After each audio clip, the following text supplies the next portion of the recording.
Lyssa Kael lived on the edge of Haven's Edge Colony in a reinforced habitat designed to contain energy surges.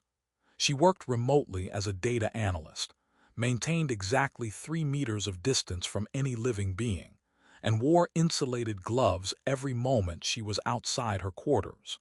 The colonists knew her reputation and gave her the space she demanded, treating her like an unexploded ordnance that might detonate at any moment.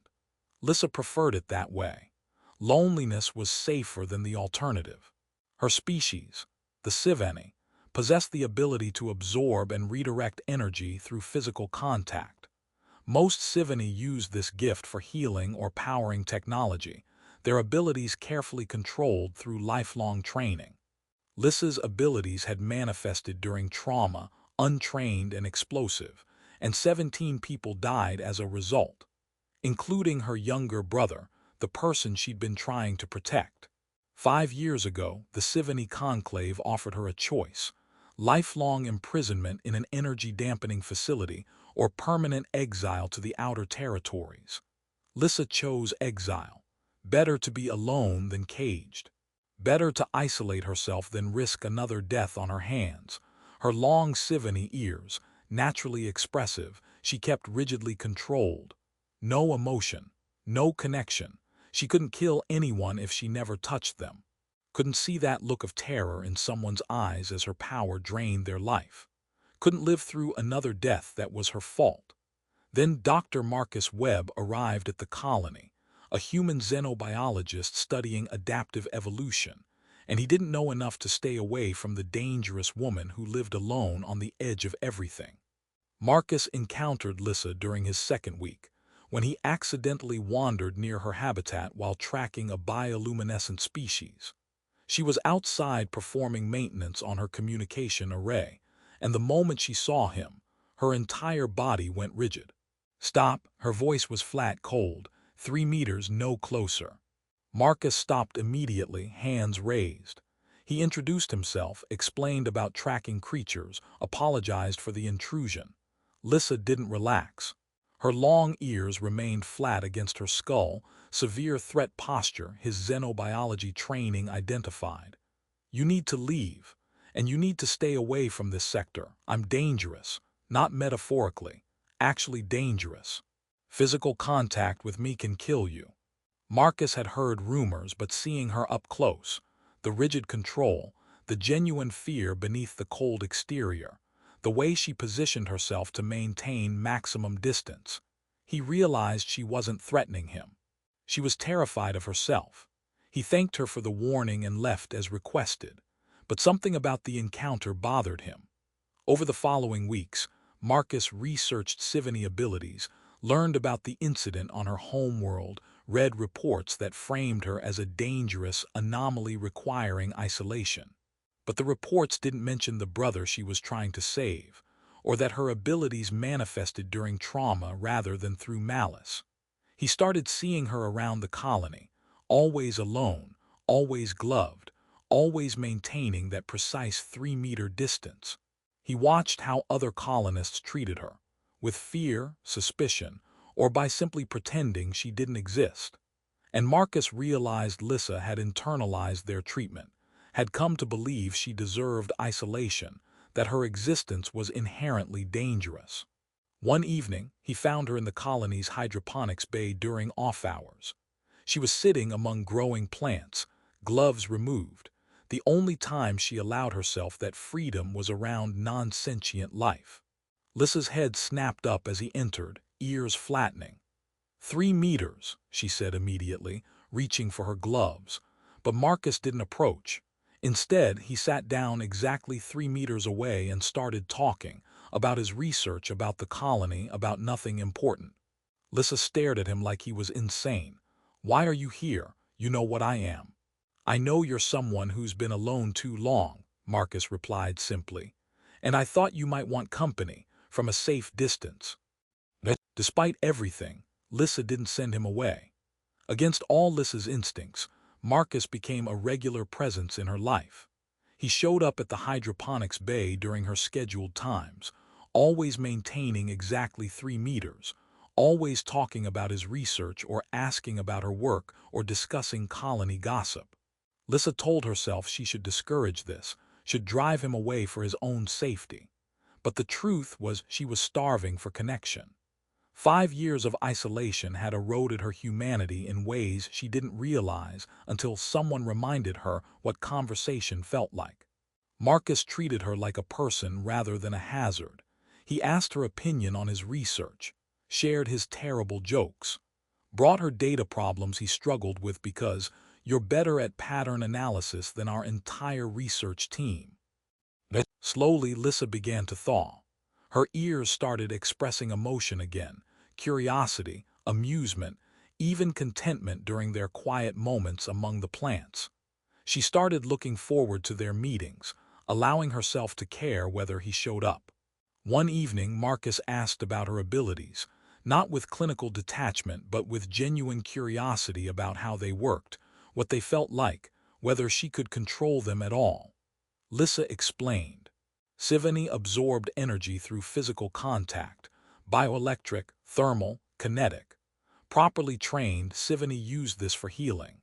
But her training was incomplete when her abilities manifested during extreme trauma. The energy she absorbed from terrorists attacking her brother overwhelmed her untrained control. The discharge killed indiscriminately. Her brother died along with the terrorists. "I can feel energy signatures now," she said quietly. "Every living thing generates a field. When someone gets close, I feel their bioelectric presence like pressure against my skin. It's why I need distance. Too close and I start absorbing automatically. I can't stop it." Marcus was quiet, processing.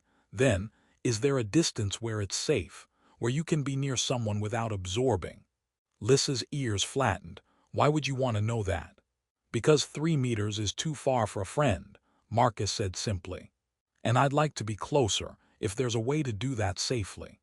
Lyssa stared at him, hope and terror warring in her expression. There's no safe distance, Marcus, only degrees of danger. The closer you are, the more at risk. And if I lose control? You haven't lost control in 5 years. That doesn't mean I won't. But Marcus didn't leave. And despite every warning, Lyssa didn't send him away. The crisis came during a solar flare event stronger than predicted. The colony's power grid started overloading. Marcus was in the research lab when faulty equipment exploded, sending shrapnel into his shoulder and electrocuting him with enough voltage to stop his heart. By the time someone thought to find Lyssa, the only person on Haven's Edge with energy manipulation abilities, Marcus had been in cardiac arrest for 3 minutes. Lyssa arrived at the medical bay to find medics performing CPR, Marcus's bioelectric signature fading toward nothing. Everything in her screamed to run, to maintain distance, to not risk another death on her hands. But Marcus was dying. Marcus, who sat 3 meters away and talked to her like she was human. Marcus, who asked about safe distances because he wanted to be closer to a friend.